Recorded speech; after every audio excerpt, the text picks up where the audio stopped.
मैं नेहा और हम पढ़ रहे थे क्लास 8 के क्लास में chapter number 3 understanding parallels. Last video में हमने देखा था प्रॉपर्टीज ऑफ ट्रापेजियम और उसके प्रूफ। इस वीडियो में हम एक प्रूफ करेंगे प्रॉपर्टीज ऑफ काइट्स। तो शुरू करते हैं। देखते हैं हम पहला प्रॉपर्टी क्या है? One pair of opposite angles of kite are equal to each other. हमारे पास पैरेललोग्राम में दो पेयर ऑफ अपोजिट एंगल्स होता है और दोनों ही इक्वल होता है। काइट में भी हमारे पास दो पेयर ऑफ अपोजिट एंगल्स है, लेकिन इसमें से सिर्फ एक पेयर ऐसा है जो कि इक्वल होगा, दूसरा पेयर इक्वल नहीं होगा।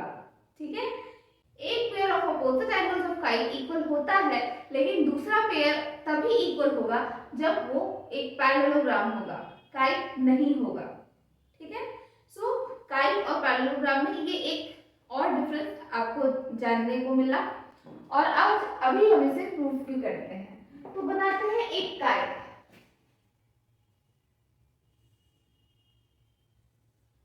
ये हमने बनाया एक kite A B C D.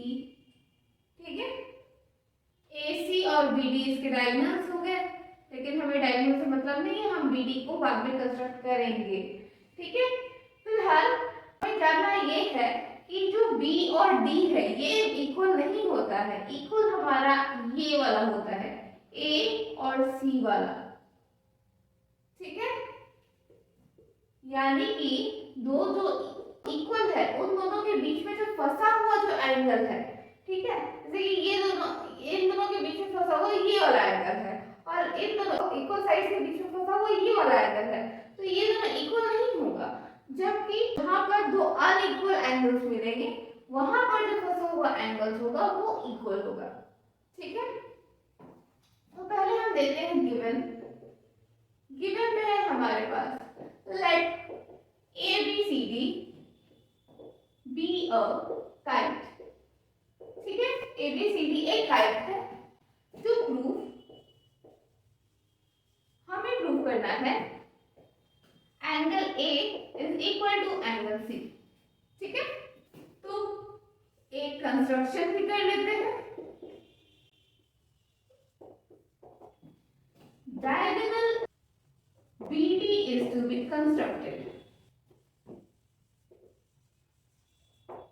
ठीक है, हमने डायगोनल BD बना लिया। ठीक है, तो देखते हैं प्रूफ। प्रूफ में आप लोग in triangle BAD and triangle BCD। ठीक है, अब देखो आप AB जो है ये BC के इक्वल होगा। क्यों? AB जो है ये BC के इक्वल है। क्यों? Equal sides of a kite adjacent equal sides of a kite। ठीक है, next BD is equal to BD। क्यों? ये कॉमन नाम है। ठीक है, और क्या है? AD is equal to CD। AD जो है ये CD के इक्वल है। क्यों? ये भी वही adjacent equal side of kite.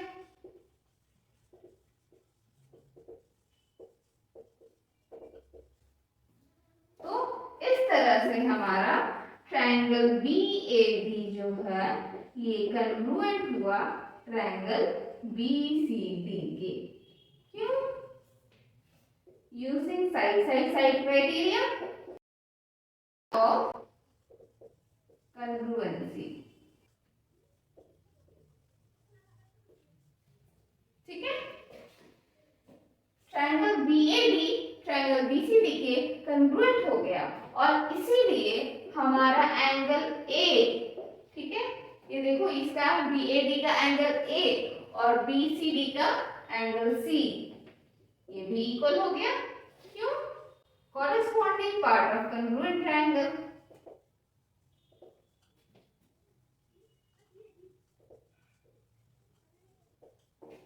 ठीक है, अब हम देखते हैं नेक्स्ट प्रॉपर्टी।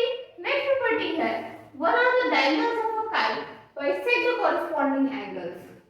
दो डायगोनल जो होता है काइट का, उसमें से एक डायगोनल ऐसा होता है जो कि कॉरस्पॉन्डिंग एंगल्स को बाइसेक्ट करता है। कॉरस्पॉन्डिंग एंगल्स क्या होता है इसके बारे में हमने ऑलरेडी एक वीडियो में बता रखा है। वो वीडियो है प्रॉपर्टीज ऑफ रोम्बस का। आप चाहो तो आप देख सकते हो, लिंक डिस्क्रिप्शन में दिया हुआ है। फिलहाल हम यहाँ पर इसे प्रूव करते हैं। तो कैसे प्रूव करेंगे? हमने बनाया ये एक काइट,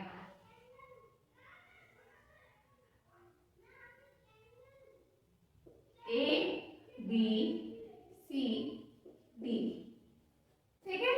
ऑलरेडी जैसा हमने लास्ट वीडियो में बताया था कि जो अनइक्वल साइड्स होता है एडजेसेंट, उनके बीच में जो फंसा हुआ एंगल होता है वो इक्वल होता है, यानी कि B और D एंगल इस पे इक्वल है। तो जो दूसरा एंगल है यानी कि A और C जो अनइक्वल एंगल्स है, यही वाला एंगल बाइसेक्ट होता है कॉरस्पॉन्डिंग डायगोनल से, ठीक है। यानी कि जो भी कॉरस्पॉन्डिंग डायगोनल होगा इसका अनइक्वल एंगल्स का, वो बाइसेक्ट होगा उस डायगोनल से, ठीक है। यानी कि जो एंगल्स होगा, जो अनइक्वल एंगल्स होगा, वही एंगल्स बाइसेक्ट होगा, ठीक है। तो लिखते हैं हम वर्ड्स में given let A B C D be a kite with AC as a diagonal। ABCD एक काइट है जिसमें AC एक डायगोनल है। तो हमें क्या प्रूफ करना है? हमें दो चीजें प्रूफ करनी है। पहला एंगल A से related angle DAC is equal to angle BAC, और दूसरा angle DCA is equal to angle BCA, ठीक है। अब करते हैं हम प्रूफ। तो क्या है हमारे पास प्रूफ में? प्रूफ हम बिल्कुल वैसे ही करेंगे जैसे हमने लास्ट वाले प्रॉपर्टी में किया था। तो क्या है? In triangle ACD and triangle ACB, ठीक है। ACD और ACB में क्या है हमारे पास?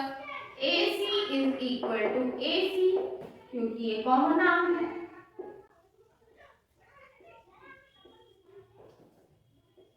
AB is equal to AB, क्योंकि ये adjacent equal sides of a kite है, ठीक है। और CD जो है ये भी BC के इक्वल है, क्योंकि same reason adjacent equal sides of a kite,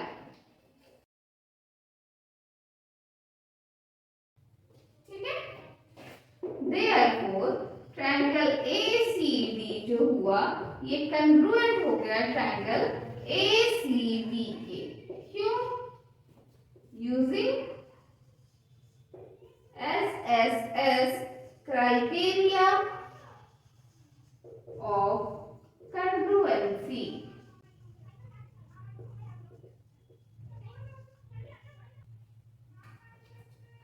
तो इस तरह से angle DCA is equal to angle BCA हो गया। Corresponding part of congruent angles equal होते हैं, ठीक है। और सिमिलरली एंगल DAC भी एंगल BAC के इक्वल हो गया। रीजन लिख देंगे, corresponding parts of congruent triangle,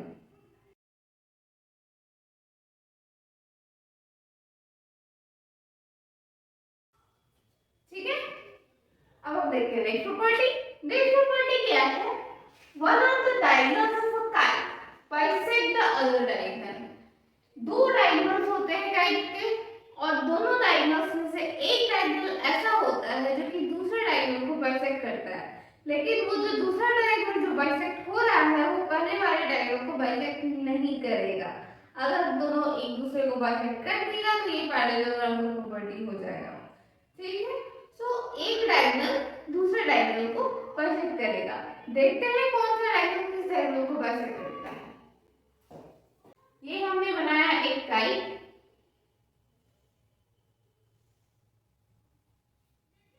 नाम दिया इसे A B C D, diagonal बन गया बी डी और ए सी।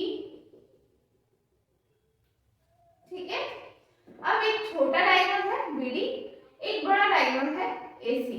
ठीक है, सो यहाँ पर बड़ा डायगोनल बाइसेक्ट करता है, बड़ा वाला डायगोनल जो होता है वो बाइसेक्ट करता है और जो छोटा वाला डायगोनल होता है वो बाइसेक्ट होता है। ठीक है, लेट्स से ये दोनों ओ पे मिल रहे हैं एक दूसरे को, तो छोटा डायगोनल जो है ओ बी ये ओ डी के इक्वल होगा। ठीक है, ये बाइसेक्ट हो रहा है तो ओ डी जो होगा ये ओ बी के इक्वल होगा, लेकिन ओ ए जो होगा वो ओ सी के इक्वल नहीं होगा। ठीक है, सो गिवन क्या है, let A B C D be a kite with AC and BD as diagonals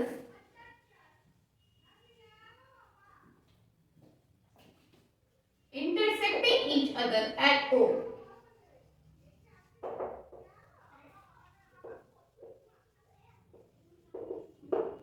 ठीक है, AC और BD डायगोनल्स है जो एक दूसरे को O पे इंटरसेक्ट करते हैं। तो हमें क्या प्रूव करना है, टू प्रूव, हमें प्रूव करना है कि जो OB है ये OD के इक्वल है। ठीक है, ये हम कैसे प्रूव करेंगे इसे, in triangle ODA and triangle OBA। ठीक है, ट्रायंगल ODA और ट्रायंगल OBA में देख रहे हैं हम, AD जो होगा ये AB के इक्वल होगा, AD AB के इक्वल होगा, क्यों, adjacent equal sides of kite.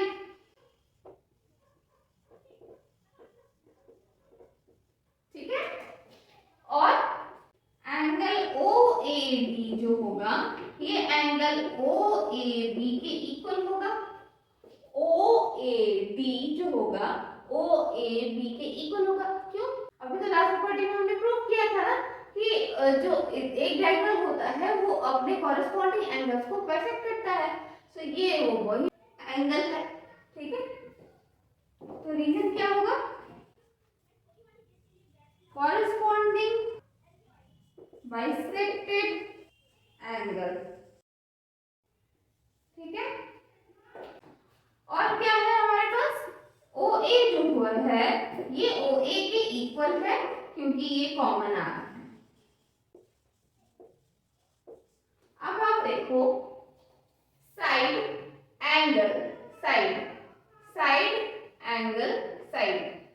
ठीक है, तो साइड एंगल साइड से इक्वल हो गया, ट्रायंगल ODA ये कन्वर्ट हो गया ट्रायंगल OBA के, क्यों, यूजिंग साइड एंगल साइड यानी कि SAS क्राइटेरिया ऑफ कॉन्ग्रुएंसी।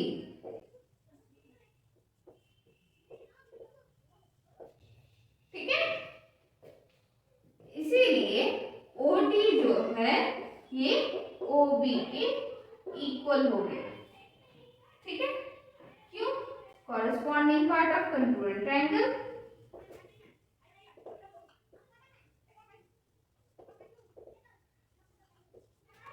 ठीक है, अब हम देखते हैं नेक्स्ट प्रॉपर्टी, प्रॉपर्टी नंबर 4 क्या है, diagonals of a kite are perpendicular to each other.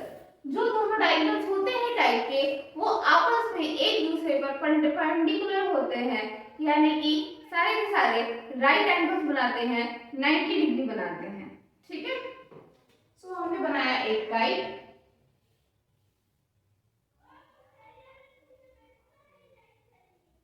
नाम दिया इसे ABCD और इसके डायगोनल्स बनाए BD और AC। ठीक है, मिला लिए दोनों को O पे। ठीक है, तो लिखते हैं हम गिवन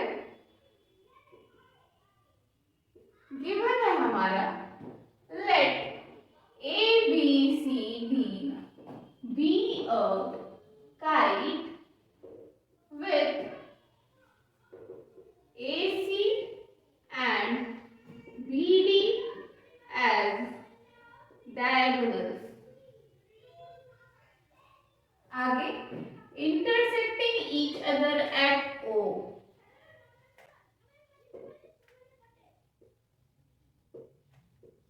ठीक है, ABCD एक काइट है, AC और BD इसके डायगोनल्स है और दोनों आपस में O पे मिल रहे हैं। ठीक है, आगे हमें क्या प्रूफ करना है? To prove angle AOB is equal to angle BOC is equal to angle COD is equal to angle AOD is equal to 90 degree. सारे जो सेंट्रल एंगल्स बन रहे हैं O के अराउंड ये सारे के सारे 90 डिग्री हैं, ये हमें प्रूफ करना है। ठीक है, तो हम करते हैं प्रूफ। ठीक है, प्रूफ में क्या होगा हमारा? In triangle AOD and triangle AOB। ठीक है, ट्रायंगल AOD और ट्रायंगल AOB में क्या क्या है हमारे पास? OA is equal to OA, क्यों? कॉमन नाम है भाई। ठीक है, next OD is equal to OB, ये क्यों है? Bisected diagonal. ठीक है, next AD is equal to AB, ये क्यों है? Adjacent equal sides of a kite.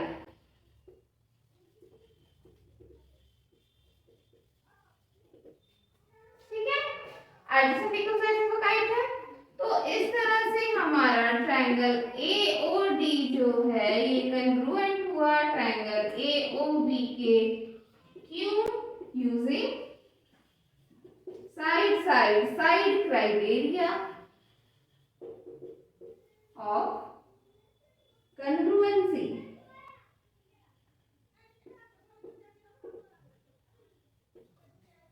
ठीक है, AOD ये कन्वर्ट हो गया ट्रायंगल AOB के और इसीलिए हमारा एंगल AOD जो है ये भी इक्वल हुआ एंगल AOB के। इसे हम मानते हैं इक्वेशन 1 और रीजन लिखते हैं corresponding part of congruent triangle.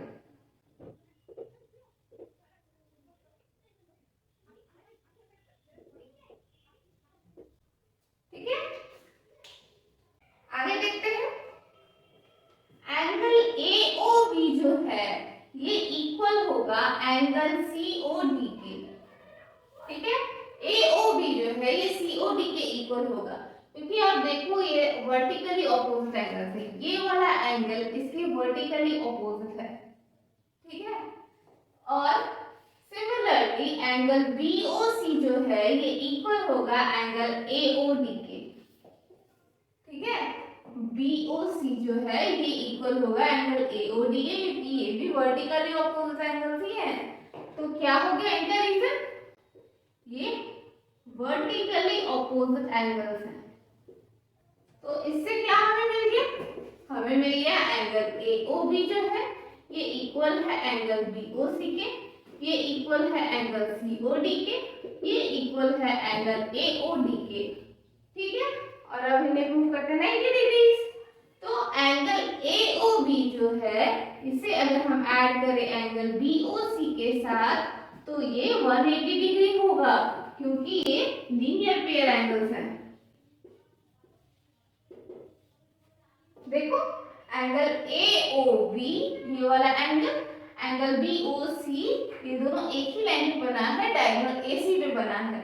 तो हम लिख सकते हैं angle AOB plus angle AOB। क्यों? क्योंकि एंगल BOC जो है ये एंगल AOB के इक्वल ही है। ठीक है, तो हम BOC लिखे या फिर AOB लिखे, बात बराबर है। तो 180 डिग्री। क्यों?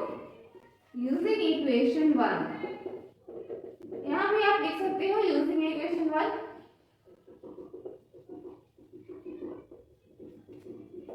ठीक है, और इसे आप मान सकते हो इक्वेशन नंबर 2। ठीक है, तो हमारे पास क्या हुआ, twice of angle AOB is equal to 180 degree, यानी कि एंगल AOB हो गया हमारा 180 डिग्री बाई 2, यानी कि एंगल AOB का वैल्यू हो गया 90 डिग्री। ठीक है, और इसे अगर आप पुट करो इक्वेशन नंबर 2 में तो हमारे पास क्या आ जाएगा, angle AOB is equal to angle BOC is equal to angle COD is equal to angle AOD is equal to 90 degrees। यही तो हमें प्रूफ करना था ना, तो प्रूफ हो गया हमारा। ठीक है, तो आज के लिए बस इतना ही, और इसी के साथ हमारा अंडरस्टैंडिंग क्वाड्रिलेटरल्स यहीं पर खत्म होता है। अगर आपको ये वीडियो पसंद आया तो इसे लाइक करें, कमेंट करें, अपने फ्रेंड्स के बीच में शेयर करें और हमारे चैनल को सब्सक्राइब करें। और अगर आपको इसमें कोई डाउट रह गया या फिर कोई कमी दिखा तो वो भी आप कमेंट कर सकते हैं। मिलते हैं हम नेक्स्ट वीडियो में। Thank you.